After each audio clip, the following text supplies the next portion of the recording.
You're sleeping on suit for hire. Allow me to elaborate.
Suit for Hire is a potentially top-down, third-person action shooter. Oh no, this can't be. Thank you, Dark Souls. Where you comb through city streets, underground tunnels, and elaborate mansions to fulfill your mission objective, eliminate the target, and look cool while doing it.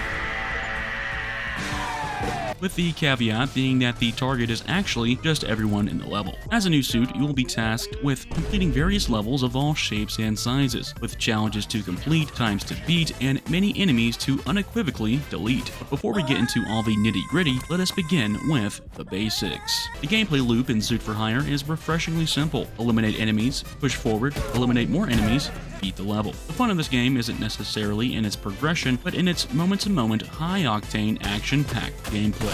Whether it's firearms or fisticuffs, the combat in this game is insanely fun to engage with. What makes this game so fun, however, is the level-based, timed ranking system that pushes players to perfect their execution. Sure, you might have killed all the bad guys and beat the level, but it took you 25 minutes to do it, and you died 4 times and got a rank of C. Surely we can do better than that. So essentially, you'll play a level, beat it, and then rerun the level until you know every enemy, placement, and trash can in the entire level, allowing you to choreograph a slickly sequenced slow-mo swan song of dancing death. Sounds like a lot of hoopla for a Krabby Patty, but before you go thinking that you're Agent 47, I've got to show you the ropes of combat. Combat is by far the deepest and most complex part of Suit for Hire, as you have many tools in your proverbial and simultaneously quite literal arsenal. No, not the soccer team. As a trained combatant, you have access to stealth takedowns, counters, punches, kicks, throws, dolphin dives, dodges, executions, and also a gun, which comes in handy sometimes. Knowing when to use and when not to use these tools is key in developing your skill set as a world-renowned, first-class deadly assassin who definitely does not blow himself up accidentally on occasion. What are you?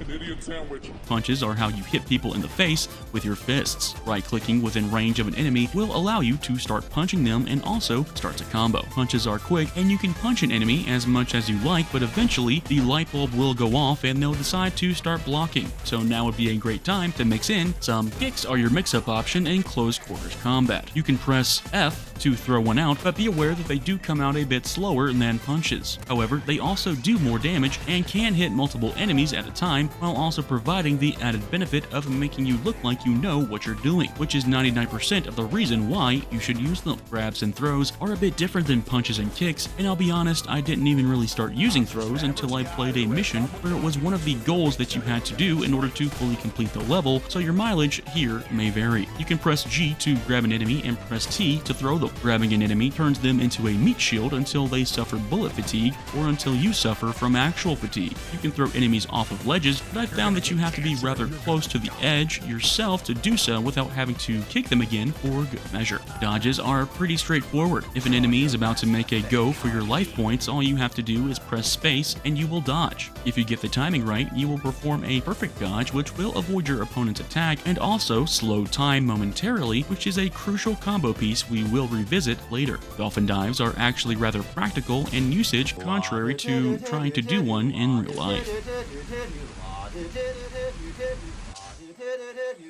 When you dolphin dive, you will dive in the direction that you are currently moving in. As long as you have the stamina, you can de-dive as much as your little dark assassin heart desires. Dolphin dives can also be used as dodges and look very cool if you can manage to shoot or throw something while in the air. To dolphin dive, press and hold space. Stealth takedowns are sort of a hit or miss, as the stealth mechanic in this game is a bit underdeveloped in my opinion. To perform one, all you have to do is press C to crouch behind an enemy and press E to execute them. You could theoretically stealth all the way through a level, but enemies can see you from a pretty good distance, and it's not always easy to tell if an enemy can actually see you or not. Guns are the bread to your butter in this game and are the main weapon you'll be using throughout your rather tumultuous travels. There is no ability to aim per se, but you'll always have a reticle and a laser attached to your gun, which allows for pretty pinpoint accuracy. Bullets are also hit scanned, so there's no need to worry about bullet drop-off, which allows for an easier time lining up shots overall. But you will need to learn how to line up shots if you want to be the best assassin, of course. You'll also need to learn when to take an execution, as it is an awesome and actually very helpful tool in prolonging your swag streaks. When you get an opponent's health low enough and press E to pull off an execution, you'll instantly refill your ammo, allowing you to keep the pain train coming on your opponents. During an execution, you are pronounced invulnerable, kind of like a Teferi's protection or the One Ring, except it didn't cost you 2 days worth of groceries and doesn't make you want to flip the game table because you told Frederick and Ezekiel you only had a bracket to deck when you sat down. I almost forgot to add in clean suits. Clean suits are when you shoot 7 enemies in a timely manner without getting hit or missing a single shot. Upon doing this, your gun will reload, your stamina will refill, and you can now chain into clean suits in perpetuity if you're good enough. I also forgot to add in counters, which counter an enemy that's about to hit you. You can counter by pressing E at just the right time, which counters and also does significant damage to an enemy, allowing you to then execute them if you wish. The final and arguably the most fundamental instrument in your ominous orchestra of destruction is your ability to slow time. And I get a oh yeah?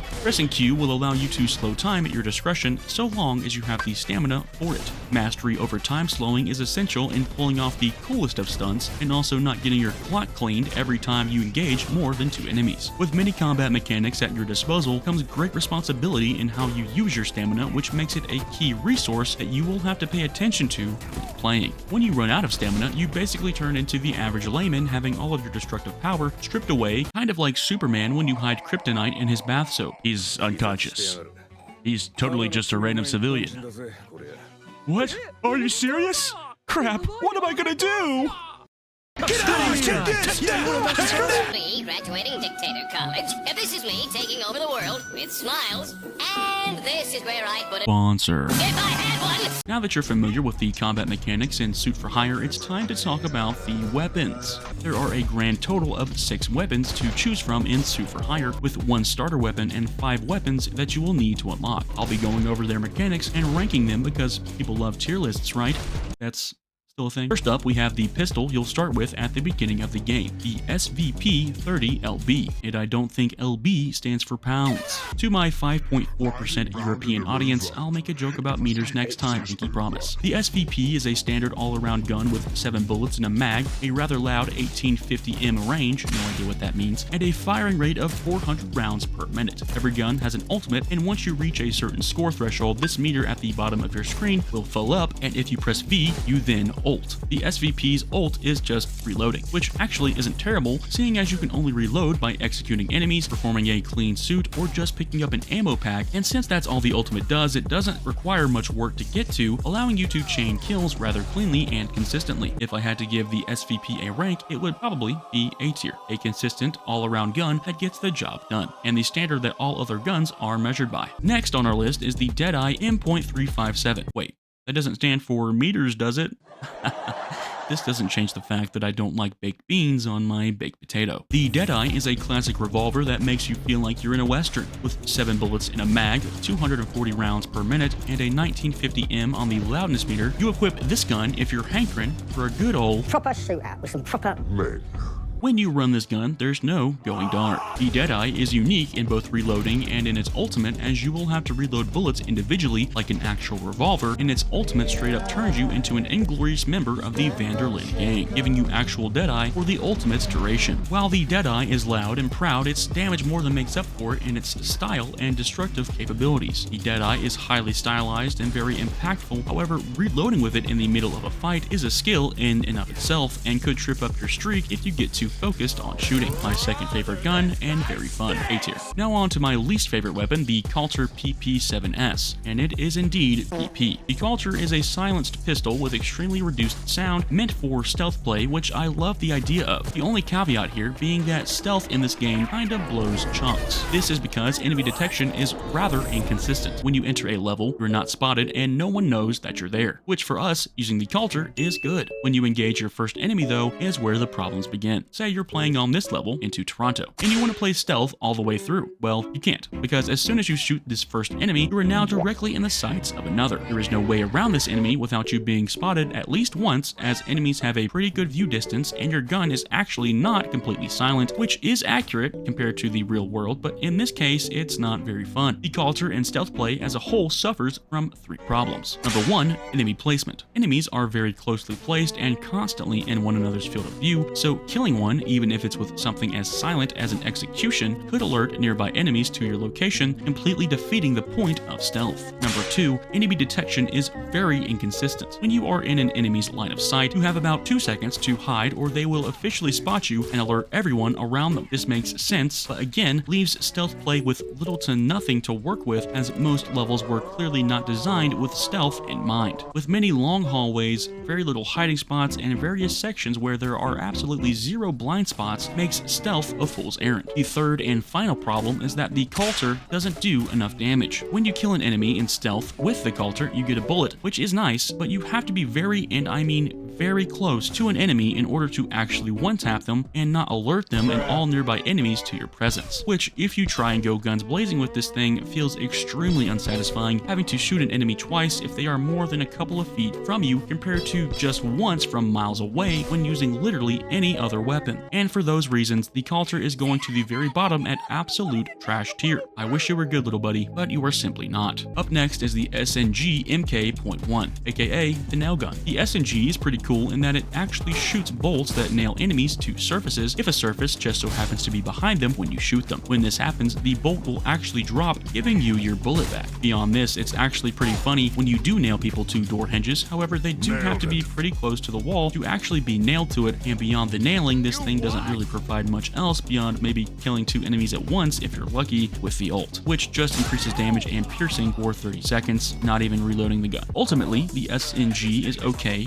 being a funny gun with a funny ability, B tier. Next is the Hunter .500, a 1-mag single-shot pistol that rewards pinpoint accuracy, the ultimate feast or famine weapon. As long as you're 100% accurate, you will never run out of ammo, which objectively makes this the second best gun in the game, depending on how good you are. Its ultimate seeks to cover its weakness of probably needing more ammo by giving the player full armor upon use, allowing you to get up close and personal to enemies without risking too much. The only thing I'd have to say about this weapon is that it should always one-shot soldiers. Soldiers are a unit that come into play later on in the game and are a lot more dangerous than regular goons, as they are equipped with both an automatic rifle and a helmet, meaning that you will have to shoot them twice in order to kill them unless you are very close to them. However, in the Hunter's case, this is rather detrimental as the Hunter only has 1 bullet and reloads off of killing something. Now you could just get close to the soldier, but a lot of the time there are many soldiers packed together like sardines, which makes it difficult as you will have to enter a proverbial hornet's nest to get your chain started. This is especially true in legendary difficulty, where 1 hit sends you back to the lobby wondering who shot you. Ultimately, I think giving the Hunter a 100% one-shot potential would give it more of an identity compared to other weapons, would bump it up to S tier, and make it a much more enticing choice compared to other guns, but as it stands now, I'll probably be throwing him into A tier. Now on to the actual best weapon in the game, the VBF Deagle. The Deagle is everything that the SVP wants to be, a 7-round, 400 rounds per minute, all-around great gun that does everything better with great bullet damage, increasing melee damage, and also dropping bullets on kill. The drawback to the Deagle, however, is that it carries no extra mags, so you'll have to be mindful of that when using it. When you think about it, it is actually just the hunter, except you have 7 bullets, do more melee damage, and when you ult, you go akimbo. Basically, what I'm saying is, when you unlock this gun, it will probably be the only gun you ever use. S tier.